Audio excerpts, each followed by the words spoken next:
غلطیوں کی بات ہوئی ہے، میں تو ہمیشہ دعا گو رہتا ہوں کہ اللہ تعالیٰ مجھ سے غلطی نہ ہونے دیں، مگر پھر بھی غلطیاں ہوتی ہیں،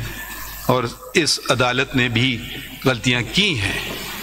اور جب تک ہم اس کا اعتراف نہیں کریں تو درست سمت کی طرف ہم گامزن نہیں ہو سکتے ہیں۔ ایک بہت مشہور کیس ذوالفقار علی بھٹو کا، ان کو سزائے موت ملی لاہور ہائی کورٹ سے، اس کو برقرار رکھا، سپریم کورٹ میں نے اپیل میں ان کی ریویو پٹیشن ڈسمس ہوئی۔ پھر صدر پاکستان نے اس وقت کے جو آج پھر صدر پاکستان ہیں،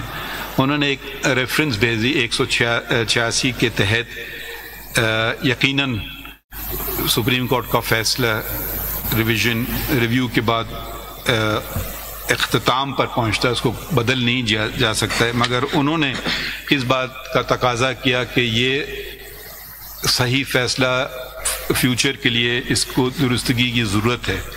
تو ہم نے پھر اس کو سنا، یہ کیس 186 کے تحت کیسز میں نے پہلے بھی بات کی، کچھ ایک دم لگا دیے جاتے ہیں، کچھ کی سنوائی نہیں ہوئی، تو یہ کافی سنا تھا، شروع میں چلا تھا، پھر یہ کوئی 10 سال تک یہ کیس نہیں چلا،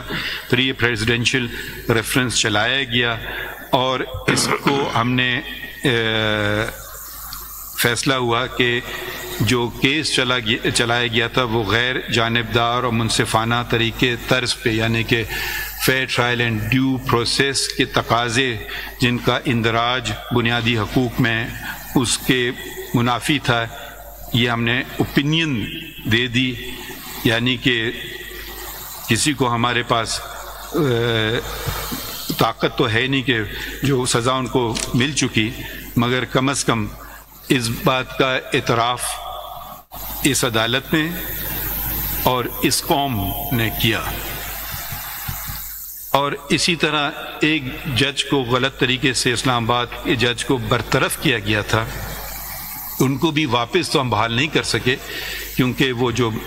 آئین میں دی گئی ان کی مدت ہے وہ پوری ہو چکی تھی، مگر ہم نے یہ فیصلہ کیا کہ یہ ان کو غلط طریقے سے نکالا گیا اور ان کو ریمووڈ جج نہیں، ریٹائرڈ جج تصور کیا جائے گا، تو یعنی کہ ان کو جو باقی لوازمات میں ملے جائیں گے۔ دوسرے بھی مقدمے کیے جو اہم نوعیت کے تھے،